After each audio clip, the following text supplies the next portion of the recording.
Okay, well, this is, I guess, probably more so a rant in the way I feel about the current state of our U.S. coinage, and I'm telling you what, kind of quite tired of our coinage and just how things have been going design wise.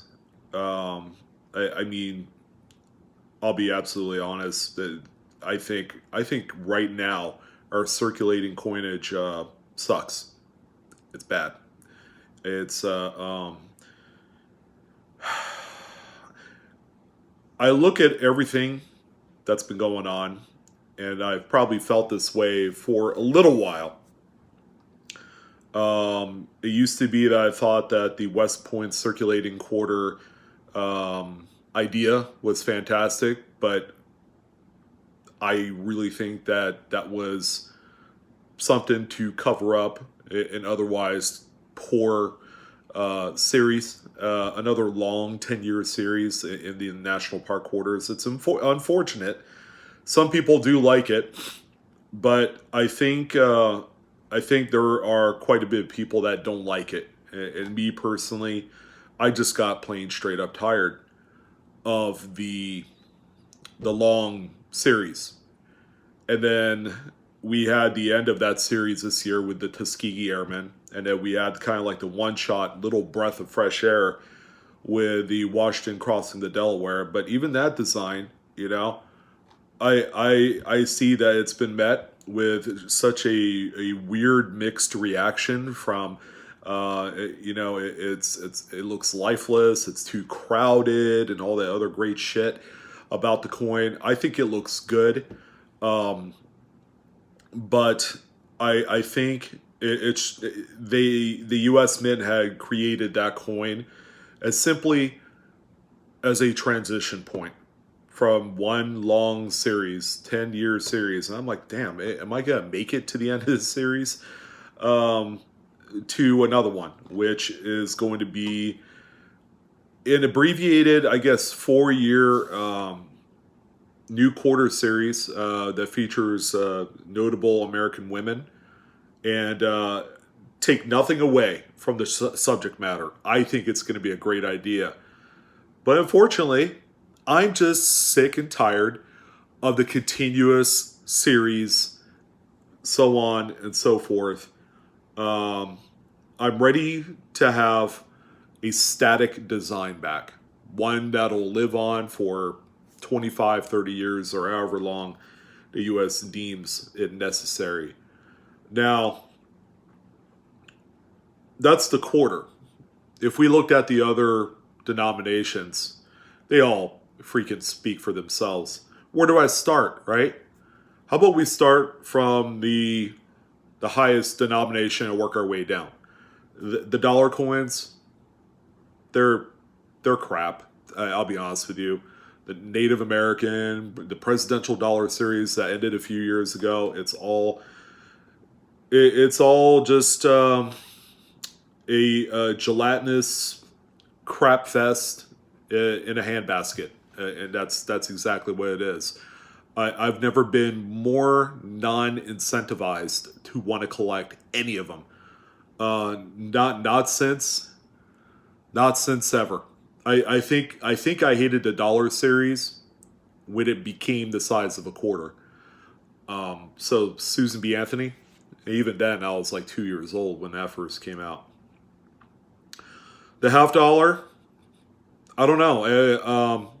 The half dollar was made out of necessity because President Kennedy had died, and there was a quick discontinuation of the Franklin half dollar series, which that's a very very niche series to a lot of people. You either love it or you hate it.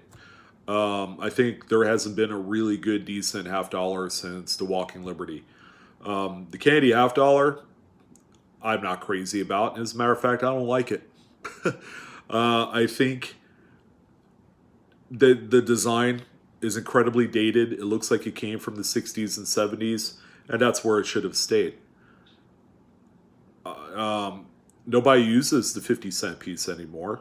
People find it necessary to coin roll hunt, but through coin roll hunting, they don't embrace that coin. Nobody embraces a Kennedy half dollar, all right? They just want the 90% silver. They want the 40% silver score, but they could give two shits about the coin itself. We talked about the quarter ever so briefly. Again, I think that there needs to be kind of like a going back to the drawing board with a quarter. The dime, good old dime, forging forward, the denomination that nobody cares about and nobody really spends. Ironically, I went to the grocery store, and you know how you like pay with like paper money, it gives you like your change back. Well, my change ended up being like 96 cents or something like that, and it gave me all dimes. And I couldn't think of a more useless coin in America today. I guess there's really, I guess I know why U.S. Mint has not redesigned that yet. You know, because that coin is the proverbial shit coming out of the dog's butt. It's that bad. It's a bad coin. It's crap. The nickel. The nickel, yeah, I'm not digging the design either. It's way too low relief for my tastes. It looks they tried so hard, and I think with the attempt of trying to make the design work while trying to retain the good old school circa 1938 reverse Monticello design, that this newer obverse that they had put into play in 2006 and had implemented as a design of the new nickel to right now, it doesn't wear very well. It doesn't. I'm not as big of a fan of that particular nickel since day one. I actually liked the outgoing obverse design a lot better because it was one that I was used to, and I think it looked a lot more. It looked better. But the new design that was supposed to be more cutting edge and would highlight today's advancements in the engraving process of these coins just fell way short. And yes, you named it. This is 5 cents of pure horseshit of a coin. And then finally, the butt of the joke, the Lincoln cent. There was a bunch of different things that I could see wrong with this coin. The composition sucks. The copper-coated zinc is cheap. It's crap. It's like a Hyundai accent built in 2002. It's that bad. Design-wise, I mean, there's no other iconic obverse to the penny other than that Lincoln cent with his head facing to the right when you're looking directly at the coin. The shield design on the reverse, while it has kind of like that kind of like vintage, maybe late 19th century appearance to it, like something you would normally see on, say, a Civil War token, falls kind of flat. And I think the U.S. Mint, in its attempts to make that coin better in 2010 to date, had fallen quite short. The coin is lifeless. It inspires nothing in the hobby. And yeah, you know what I'm going to say. You know what I'm going to say with that one. All these coins do not hold a candle to some of the other countries that are currently still minting coins. There are countries like Canada. The Royal Canadian Mint produces a fascinating, different type of design every year. Okay, and they don't overdo it. They don't overcompensate for the today's technology or nothing like that. They do something that people would love to see. The U.S. Mint, however, I feel like that they are probably